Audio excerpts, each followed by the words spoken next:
Looking back at his 50 years in the priesthood, Bishop Carmel Zammit said he was ordained just after the Vatican II Council, which called for a more modern, accessible and revitalized church. Some priests didn't like it. Some laity didn't like it. They preferred the old rather than the new. But that was the minority.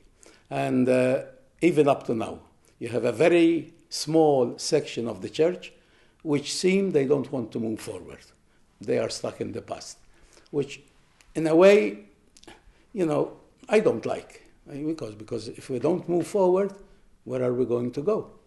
And so I did my best to try to fulfill what Vatican II said regarding Mass, regarding pastoral matters, regarding how you approach people and that sort of thing. No? And I hope that in a way I did some good, let's put it that way. But the important thing for me is to look to the future. I know the future. I'm not one who can see in the future.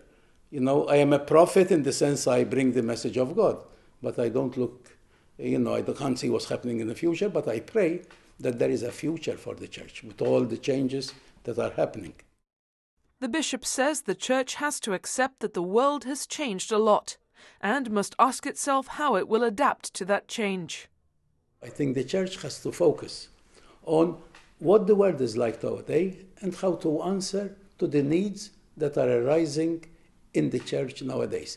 It's not a simple job. The Pope Francis tries to show that the church is a compassionate church, that it is a church that is looking after, he calls it the marginalised, those who are on the peripheries, those who are poor, and they need help. The church has that duty, obviously, but that doesn't make enough for a church to say, I still exist. You have to, in my opinion, look, what are the challenges that society is facing now? And how are we going to face those challenges? Okay, we have Pope Francis speaking about those who are LGBT to be acceptance, show them acceptance, etc. We have the fact of marriages. Very few people want to commit in marriage nowadays.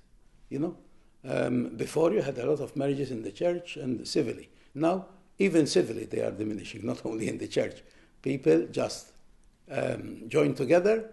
And for me, if you live like that for 10, 20, 30 years, isn't that a marriage? Why do we continue to sort of look at it as if it's a sin, because you're living in sin? Those things have to be, in a way, seen, and how are we going to address them?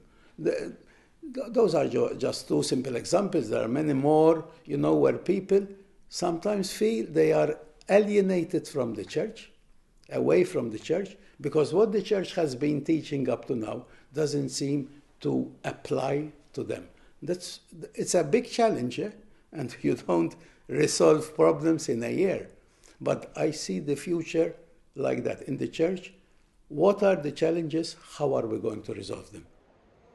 For believers, faith is forever. The question is how to keep it alive, accessible and accepting in an ever-changing world.